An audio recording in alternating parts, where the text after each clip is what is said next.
Can you take me back to that moment when you knew you were about to make a huge, big change? If you only focus on one thing, you run the risk of kind of just being in this loop cycle. You are grieving an identity you once had, and you are embracing a new identity that you're going to create. Building a personal brand today, dream really big. If I meet Nishma in 5 years' time, what is she thanking today's Nishma for? She'd be urging her to do. Nishma Patel Robb is a cultural strategist and powerhouse who has built a career spanning some 30 years, which included 10 years at arguably one of the best marketing roles out there at Google. As a global speaker, personal brand consultant, and self-named Chief Sparkle Officer, Nishma is very much a thought leader and also LinkedIn top voice for public speaking. We'll be diving into those moments when and how she has built a personal brand that has sustained the last 3 decades.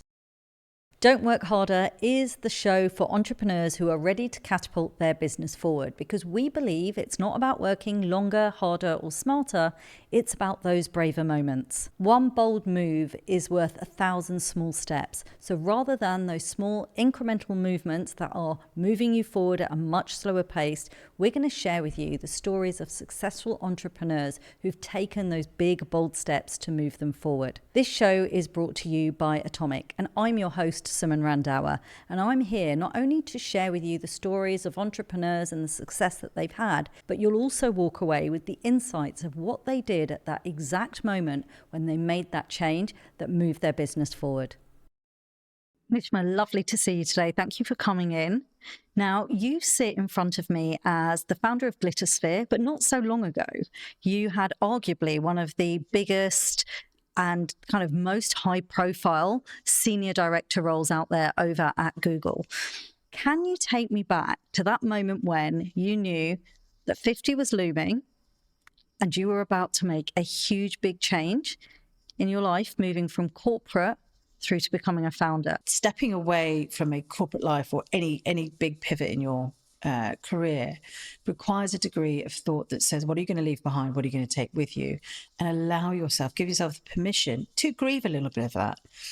Because it's like almost like one of those windy roads where you'll have moments of temptation. So not long after I had announced that I was leaving Google, I got approached about some pretty amazing jobs. One of them was, I would have probably categorized as a bit of a dream job. And you're at that point going, God, why did this not come along earlier? Yeah. And I really hesitated, despite having spent so much time thinking about what I was rushing off to do. And it was a brilliant point of actually really, you know, that kind of testing yourself as to what was I running to, what were the values, what was the vision of what I wanted to create? Because all of a sudden something shiny had come along to distract me. And it did feel like I was tested a bit, but it was that point of centering where you go, I don't want that. And that's a real relief to be able to go, I don't want that. When it's especially something you really want. It's easy to dismiss the stuff that's not quite right and that. But when it's something you really want and you're letting go, it's hard. And I think for me, it was a sense of knowing that I was very conscious about the new identity I was building. Because I felt if I'd carried on and taken that other role, I was making no dramatic change other than leaving a job and going to a new one. And practically, what did you need to do when it came to, you had a vision, but how did you turn that vision into something you were able to launch? And actually a friend of mine said to me, write a career bucket list. I was like, what? You know, she's like, go with me, let's go with me, just write a career bucket list. But you've got to be really freeing when you sit down and write this, you know, really go to the depths of your imagination. And I did so, wrote that, looked at it, and it was the honesty to go, I'm only going to do a portion of those if I stay in the job I'm in. Right. And that sense of mortality and desire to go and do. So I had a vision of the women or the people I wanted to help and how I wanted to do it, and things I wanted to do for me as well. But I didn't necessarily have the detailed plan. And I'm so glad I didn't have that detailed plan. Because even though I left with a bit of anxiety and a sense of these are the building blocks, you know, and write a business plan, think about the structure, I'm going to make some money out of it. The stuff that we are so well trained to do because we've done it for years and day in, day out. I didn't have all of those pieces. But what I did do really consciously is I started to talk about what I wanted to do. And so many people don't do that. So many people will want to go away, as we often do with business, and you want to bake first. You create the whole thing. You get it 80, 90% there, and then you start to go out and talk to the world. I was probably 20% there, and I started to go out and talk to the world. Okay. Which, you know, at the time felt brave and a little bit of lunacy, because of course the feedback and response you get from people going, what? She doesn't actually know what she wants to do. But I did.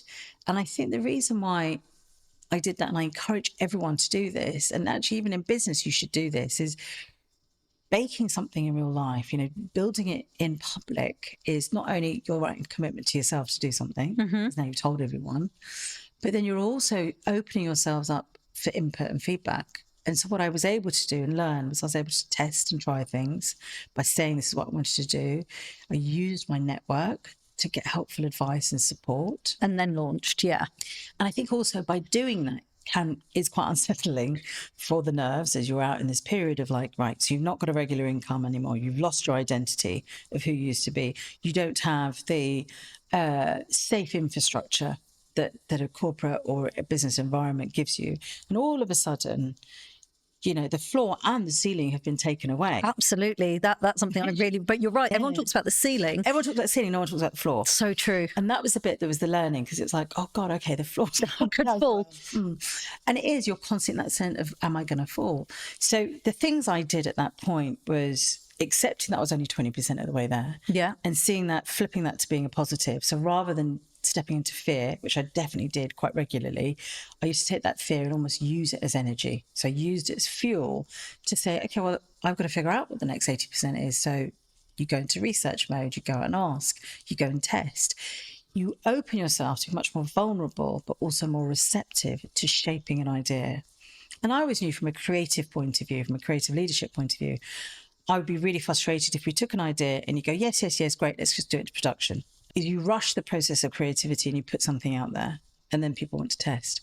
Whereas I'd always learned that if you allowed creativity to have a little bit more breadth, which is what people don't like because it's uncertain, and you have to kind of go, no, we like to say trust the process, but that's the reality. What you're doing is saying, I don't know how I'm going to navigate this. It's really uncertain what I'm going to do.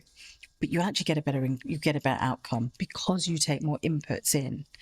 So I intentionally went into this period of time of leaving myself very open, taking all these inputs, but also embarking on all the things I didn't know.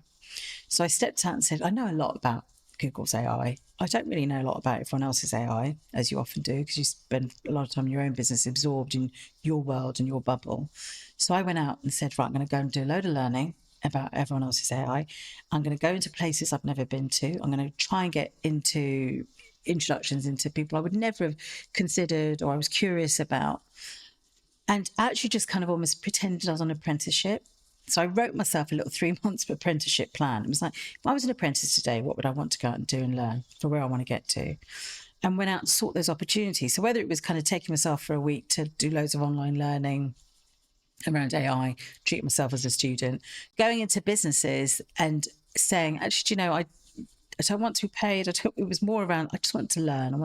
I can offer some help in return or whatever it might be. So it's that back to let the creativity breathe by taking more data in, which wasn't just ask my network. It was going out learning. So immediately you're observing how people are learning, what's being taught, how people respond to it. You go out and talk to other people that wouldn't usually be in your network and your circle, and take a broader breadth of going, does anyone want this? Is it needed? How should it be shaped? And then started to go into building. But I think if people could intentionally go, particularly if you're moving from corporate into your own business, there is a runway that you need to move through. And I think so many people flip really quickly. And I think that's a challenge, because when I speak to lots of business owners who've done that, gone, I've left a really massive job and I've gone off to go and start a new business, they will spend 6 months doing what I did, but in a quite punishing way. Yeah. And I was going to ask you that. When were you doing this? Had you built it into your plan of year one? Because it's 2024. You went into full-time being a founder. Did you build into your plan then an amount of time that was going to allow you to do this learning, this research? Yes, I did. I mean, I don't think I could have done a better job of that. If I'm saying that's much more managing my personality. Because I think, you come out of an environment that's very fast paced. It's very, like most businesses, quarterly driven or deadline driven. And all of a sudden you've got to set your own one. So I know I'm a very impatient individual. So I had to set myself slightly longer kind of periods to go, okay, I'm going to give myself to November. Okay. By which time I want to make sure I've done that. And as the months kind of ticked by, because it's a really lovely space to be in when you go back to learning, there's the science tells you when you go back to learning, the endorphins that are produced by your body. So much sense, yeah. It's like a joyful state to be. It is, yeah. is the pressure of going, I've got to see him quite soon. Yeah. What's his plan? Yeah. And that sense of accountability, which is what I always say to people, is so important. I think there's so much information in the world. We're so lucky, and an easier way to find it now, even more so with AI. That's not the hardest bit when you come out of a business or building a business or reinventing yourself. The hardest bit is finding the right set of people to keep you accountable. And you're right, particularly when you're working for yourself. So what was it that you were doing that was meaning that people were opening their doors and letting you in, that someone else can listen to and could try and adopt for themselves? We're going to take a short pause to hear from one of our sponsors. Sponsors help us make the best show possible. Don't Work Harder is sponsored by Constant Contact, the digital marketing platform built with small business owners in mind. With Constant Contact, you can grow your contacts list, send out more emails, organise social media and events, and simply get more done with their advanced automation tools. It's everything you need to grow your business, advance your automation, and attract more of the right customers all in one place. Visit constantcontact.com to get started. What was it that you were doing that was meaning that people were opening their doors and letting you in, that someone else can listen to and could try and adopt for themselves? Yeah. So clear vision. I've always led with vision. Okay. It's really difficult. And actually, when I speak to a lot of women, it's like learning how to do, we talk about elevator pitches. I was going to go on networking. Yeah. It's that sense of actually how you introduce yourself or how you set out a mission that hasn't got a clear plan. And don't forget as well, hasn't necessarily got the, it's like that. Yeah. Because that's the easiest way. When you go, well, it's like, someone will say, it's this product, but like Canva. Yeah. Go, right, great. I've got a reference point. I know what to say, I think it is. If you're building something that hasn't got a specific reference point, it's quite challenging. Of course. But I learned very quickly that the passion for the vision that I had, plus the credibility and reputation I built, was actually enough to get through the door. Okay. But once you're through the door, it's like, what do you do with it? So that vision was ambitious. One of those things of actually kind of getting into the room was to say, I could help you, whether it's through growth for your own business or individuals there. It's relating what you do to something in their world. Could be more personally, it doesn't even have to be direct about their business. There has to be something in it for someone to go, okay, I'm going to give you a time. Or being really clear and specific with some people to go, I just need to pick your brains, or I just need some advice. But more often than not, I would lead with the vision that was exciting enough for people to go, I don't quite understand it fully, which therefore builds curiosity, which means come in and speak to me. I see loads of people, and I probably did it as well, where you flip it because you're nervous. You've come out and you're what are you holding on to? You haven't got the job title and all the fancy things. So you always kind of want to reassert your credibility before you talk about your thing. Always talk about what you're trying to do. Why? If you're going to create a business, which is a lot of hard work, whatever it is you're going to do, get people excited about that. And then talk about your credibility and then talk about your need. What's the specific ask or need that you have? Going in, as I learnt, I learnt by making the mistake.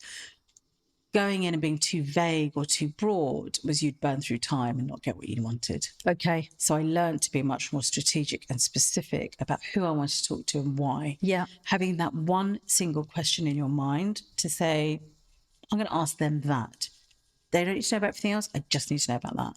Is if you don't create a story, a elevator pitch, whatever you want to term it, it's actually shorter than that, because we're all talking sound bites now. If you don't create something that someone can go, do you know what? I met someone the other day, or I met Nishma the other day, and they're doing this. They can't advocate for you. Has to be easy to repeat. It's got to be easy to repeat. Yeah. It's got to be the 2-3 lines that someone can do. And that doesn't mean they have to necessarily fully understand. They can even say she's building something. Yeah. Her ambition is to help women be more visible. Her belief is that actually, societally, in every aspect, if we had a breadth of stories of women's careers and lives, we unlock so much more opportunity in the world and happiness and joy, etc. It's exciting and enticing to have someone to go, this is interesting. And I would use quite popular language because there wasn't an obvious one, because I was like, well, I'm not like that women's club and I'm not quite that, not quite that. So I would use exactly how I felt about it, which I said to them, I would say to people, Glittersphere is like TED Talks meets Studio 54. And they'd go, right, well, I know what TED Talks are, and I know what Studio 54 is. I don't understand this thing. And it would immediately build curiosity. And then you fill in the gaps. You go, well, what I want to do is I want to help them to be able to tell their story as brilliantly as you would in a 20-minute TED Talk, with the sound bites you need, because that's your 2 lines and your 3 lines and your 20 minutes, all those different versions of it. But we're going to do it with a bit of fun and glamour. And Studio 54 also did stand for the fact that it was any idea was possible. That sense of possibility and glamour and fun. And I know that for me was the alchemy of getting women to embrace joy, to find this journey more comfortable, to therefore be more of themselves and to embrace that. So when I would explain it to people, they did that, but it's using language in that way that they'll remember that. So people might not remember everything else I said, but they will go, Glittersphere. She describes it as TED Talks meets Studio 54. And so I'll go, what does that mean? Well, she's kind of create visibility. They don't need to do the full sales pitch for you. They just need to have done enough. Well, one of the things you're brilliant at, though, is labeling things. And I know that from kind of following your content. So even the name of, your personal brand accelerator being Glittersphere, you are obviously, because of what you do, brilliant at naming things. Is there like a framework that you use that you could simplify that might help people come up with as brilliant names as you do? There's 2 schools of thought when you're naming a business. One is like, be really obvious, say, the Von Seal, what it says on the tin. Yeah. Or the other is to be actually so different that people remember it. So you kind of pick your route. And it's almost as if you think of it as a tree from there. And when you name, you've got to think about the audience and you've got to think about your competition. You're going to go, right, where am I going to stand? All the AI tools in the world that we have now should be used as a way to research. What do words mean? Who else is using this? How else are they used? What are the other ways that we could think about that? What's editorially interesting? I don't mean trending. I mean editorially interesting. And what's the difference between those two? The difference between them is things, trends are moments in times that will create, kind of momentary popularity. Editorial interests are things that are endure. So, for example, we will forever and a day talk about love. Different aspects of it, good and bad. We will talk about fear. We will talk about human psychology through, growth, abundance, failure, selling, whatever. There are broader things that have nuances in them, which are enduring topics. So when I think about the editorial interest of the things I want to do, is I am talking about fear. Reinventing yourself, stepping into visibility, you've got to overcome fear and the psychology that lives with it. Or what are the things that drive fear? If it's around, that sparkle and that, very intentionally, it's called Glittersphere because it radiates light. Actually, that captured someone's attention. So all my naming had to be as interesting as that. Otherwise, it's the awkward fit. So the framework is, start with your name, but know who's your audience and where's your route. Both routes are great, obvious or different. And then from that, be playful. But almost imagine all the things you might do. It might be sub-products. It might be, what do you want to call your customers? What do you want to call your employees? At Google, we had Google. If you're an employee, you were a Googler. If you had, ERG groups, they were different Google things. So I always say to people, when I think of it as a spider diagram, what sits in the middle and how do you radiate out? But do the research of how these things connect. And I always say, if you were putting in a prompt into ChatGPT, give it as much of the information around who the audience is, who your competition is, and how far you want to be in terms of creativity. Or if you've got a passion, there's somebody I met recently, she's completely obsessed with sci-fi. And she had come up with some really cool names for something she's doing, but they all had a little bit of a sci-fi edge because it was just truly her. That was her, yeah. So that's where you bring the creativity into it. So I'm starting to visualize here this huge transition. Actually, it wasn't one moment, like you said. It's not like a sliding doors moment with it. You're like, I know I'm going to make that change. So it was a period of evolution. You did the research, you spoke to the right people, you leveraged the contacts that you had. Now, your personal brand accelerator is a community that you have built. How is that housed? So once you have that data input, you have the research, you then go into design. So for me, I was creating a product, as you say, a service or a product that is community-based, which was around what do I want to offer them? What do I want to do? So, I think as a business owner, always come back to why you're doing it. Yeah, I agree. It's so important to not, and I still have to do it now, is you can veer off and start doing stuff that I either don't want to do, or Because you feel like you should. should. Yeah, Oh the my should. God, the worst Yeah. world in the world. Should. Don't use the word should. No.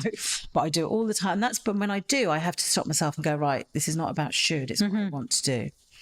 So you have now enough research and data. I set up a really simple website. At that time it was on Squarespace. My God, there are so many things now. But anyway, we'll come back to that.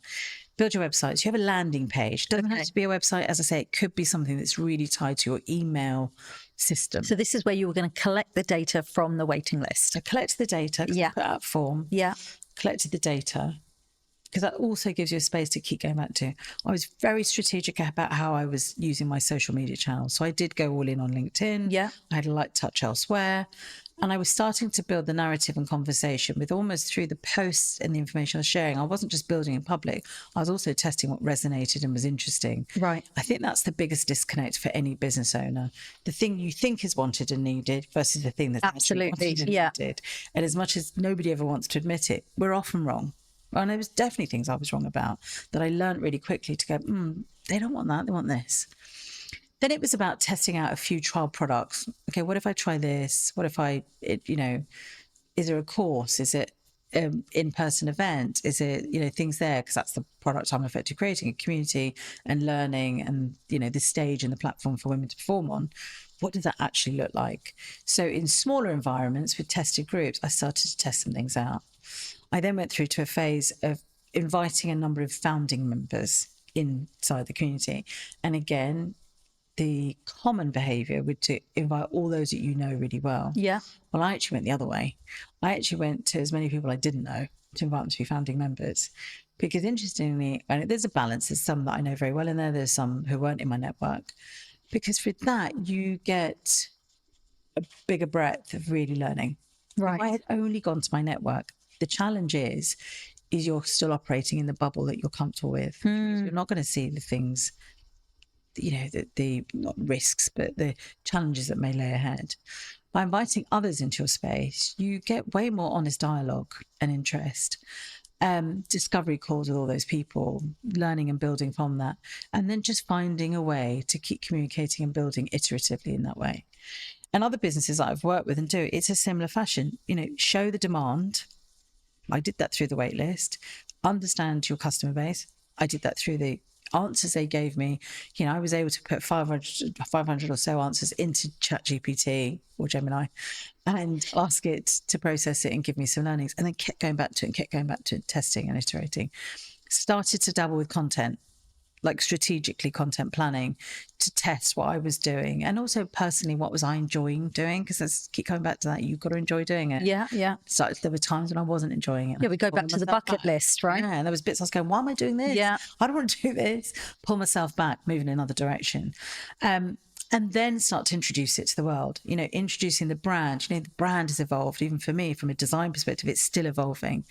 And that's okay. There was a time, and it's because, again, in corporate life, you don't get the same opportunity, is you couldn't, you came up with the design, you'd have a really, like watertight process before you went live. When you run your own business, so from choosing my own job title, decide I was going to be called Chief Sparkle Officer, because why not? Why not? Roles, I define what I do. The people who are in the community are called the Glitterati, because why not? Because they're special. Then I have various tiers, which are all kind of themed in a similar way. I was given that creativity. You've got to use it. When you've been given an opportunity, you've traded something for this, use it in that way. And so I think that's where, when you follow the steps of create the demand, do the research, start to put things out live, start to keep going back to it, and then communicate. So you're constantly learning and you're constantly going back and forth. That's when I feel like you're evolving as a business and never thinking, like the job's never done, which is the hard bit. But that's also the really joyful bit, is I never stop asking. Yeah. Being really open to feedback. And then being open to the things that come along the way.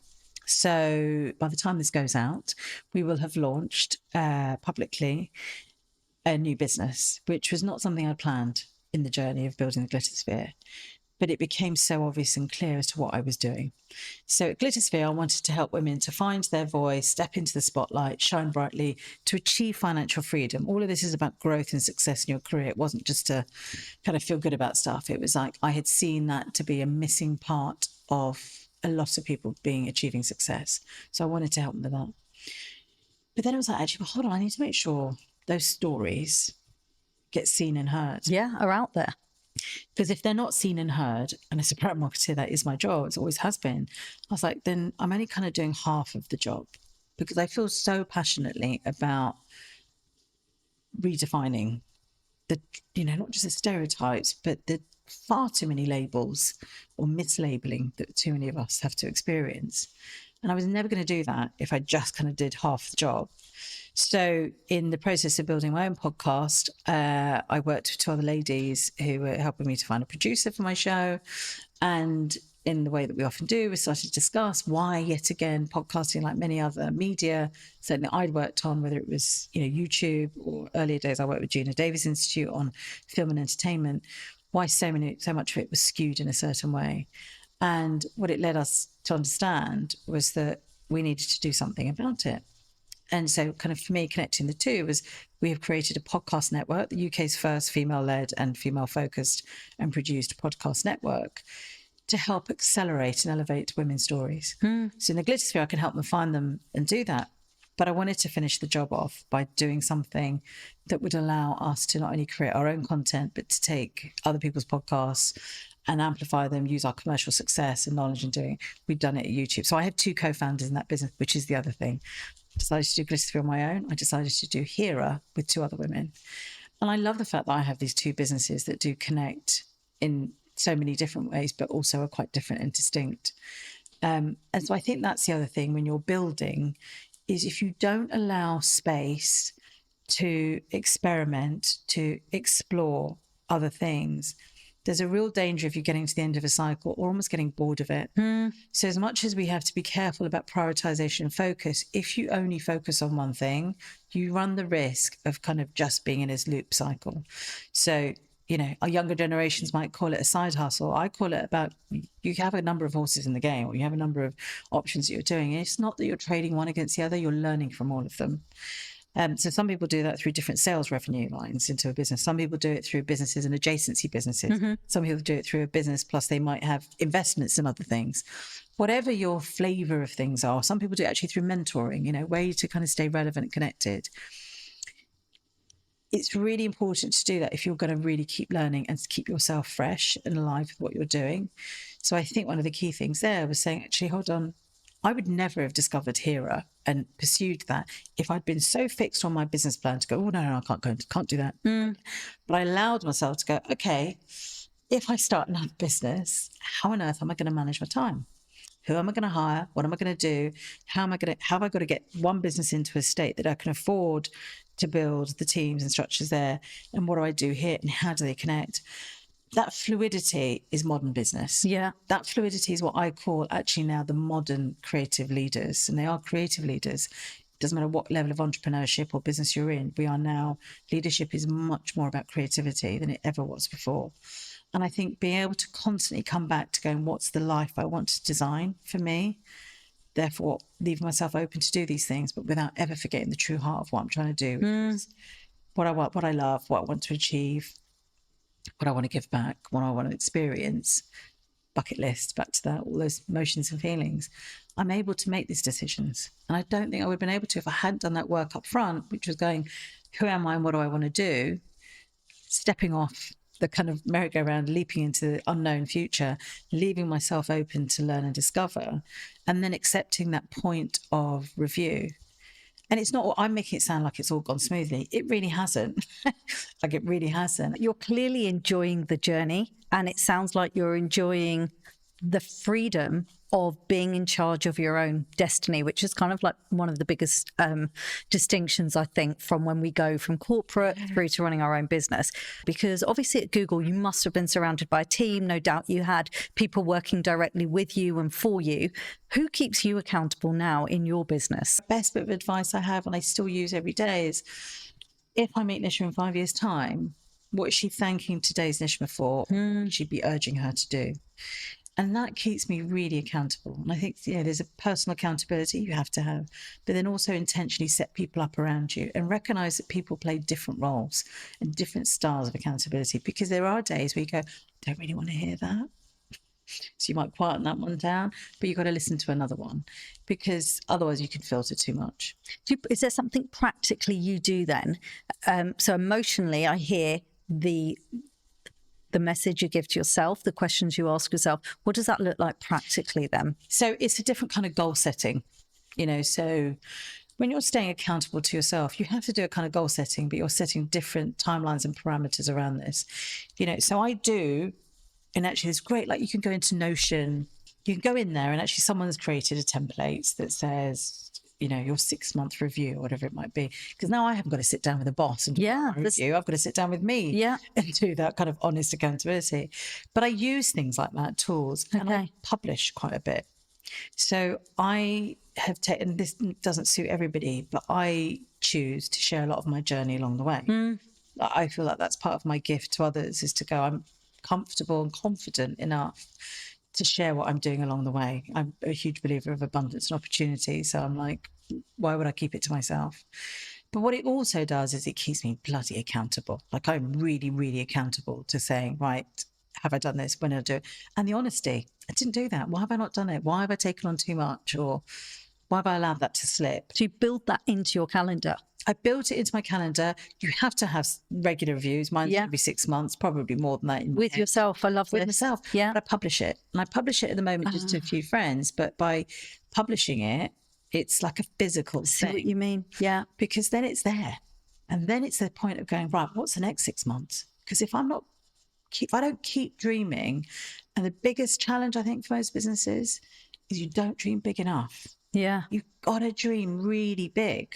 Because if you don't set those big, audacious goals, you just keep yourself small, and it's actually harder. So when you're striving and stretching to go, this is where I want to be, this is what I do, like I'm a big into visualization and I imagine, because I'm a daydreamer, it really helps, really, really helps me. And I even say to businesses, well, I don't need that. Go visualize it. Promise me, write it out. Tell me a story. Tell me the story that you're going to tell me in 6 months' time. Or tell me a story in a year's time, and actually make them write it. And I do it myself. I write it because I like writing. I like writing stories. So I literally write a story, as Nishma says. Imagine I'm writing a LinkedIn post in 6 months' time. What am I saying? Nishma, I can't believe we're almost coming to the end of such an inspiring journey, but there is something that I want to share about you and then ask you who does this for you. Like I literally say I met you once and followed your sparkles everywhere, because it was the impact that your personal brand had on me. And then as I see your personal brand online, I see the impact you have on so many others, men, but, on a lot of women as well. When you think about somebody who is either in the business eye or in the public eye, who do you think does personal brand in a brilliantly inspiring way that inspires you personally? So I love stories of reinvention. Yeah. The ones that excite me the most, because I know how much work and effort goes into them. So like the big ones would be like someone like a Mel Robbins, who's gone through incredible transformation. Someone like Trini, who again has, I think, completely not just reinvigorated her own brand, but helped reinvigorate so many other women's brands as well. Launch of her business, the success of her business, and the honesty that she gives with that. In a business world, actually, it's women and men who are able to kind of cross that threshold into other things, and who are still building. They haven't got to the end point. And I think that's maybe the thing that I'm very attracted to, that I always say to people, like, building a personal brand today isn't just about the story you choose to tell. Of course it is. But that story needs to be as much about your values and who you are as it is about what you do or can do. And too often in a business environment, when we think of our reputation, we over-index on the proof and evidence of our success or capabilities, etc.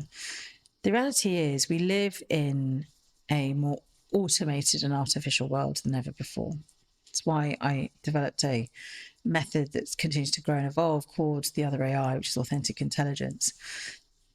Because I'm a believer that artificial intelligence, when combined with authentic intelligence, I believe is actually not only just success from a leadership point of view, it'll define success for businesses as well. So more and more businesses, as they think about their brand, need to think about the authenticity. What's the origin story? Why are you doing it? Have you asked yourself all those questions? Like, how would you articulate this in those 2 minutes in a lift? What would you say if you sat down with a customer today? That's the bit of soul searching and effort and scribbling you need to do. And when you're building your personal brand, what are the elements of you as a person that you are happy for it to shine through? And when you see leaders and those who are really successfully building a personal brand and reinventing, they've learnt the measure of showing who they are combined with what they do. And I think in a world that becomes more artificial and automated, and it'll become less about what you do, because that's kind of shakier ground now. Really. We don't know what's going to be automated next, what jobs go next. That's going to happen. Like, we shouldn't be scared of it. It's uncomfortable, and actually the fear is the uncertainty. It's not the thing. Most of us would probably quite like it if machines did a bit more for us. It's the uncertainty that breeds fear. And when you bring that into a business environment, we buy from people we love. We buy from things we understand, that prove value, that add value to my day, make things easier, help me, whatever it might be. But we'll do it from someone we actually connect to. And I think we have the beauty of one-to-one connection more than we ever have. One of the big tech leaders, and it's not one of the obvious ones, I'd remember them, but had said he thinks we're in a position at the moment where we could be looking at 8.5 billion individual businesses. And what he's saying there is he's saying we're moving to a time of one-to-one. If every person has agency to run their own business or to be a freelancer or whatever it might be, we could be moving into that age. And there's nothing wrong with that. That's a great, wonderful thing if it releases opportunity and success, etc. So I do believe that everyone, even in a corporate environment, has to embrace what it's like to run a small business or to work for yourself, because I think we could be finding ourselves more and more focused that way. So start with vulnerability and authenticity and think about how that fits into an artificial world. Amazing. Nishma, thank you for your personal masterclass and being so generous with all you've shared with us around visibility. It's been an absolute pleasure to speak to you. Oh, thank you so much. I've loved it. Thank you. Now that was a personal brand masterclass. Nishma talking us through exactly how you leverage personal brand in order to build and grow your business. And I think coming from someone like her who has worked in some of the biggest brands out there, 10 years at Google, but actually 3 decades in brand marketing, she really does walk the walk and show us exactly the steps that she walked through. And actually, why vulnerability is okay. And she talks about, how artificial intelligence has really helped her, but also authentic intelligence and how storytelling and vulnerability is more and more important as we build our businesses as founders. So yeah, I think we can all kind of reflect on that and really have some great takeaways about how you leverage your existing contacts to build and grow your personal brand. Thanks so much for listening to Don't Work Harder. If you enjoyed the episode, please subscribe and share. This show has been brought to you by Atomic, the home of epic business growth. Head to our website at atomic.site to hear more about our business programs and epic events.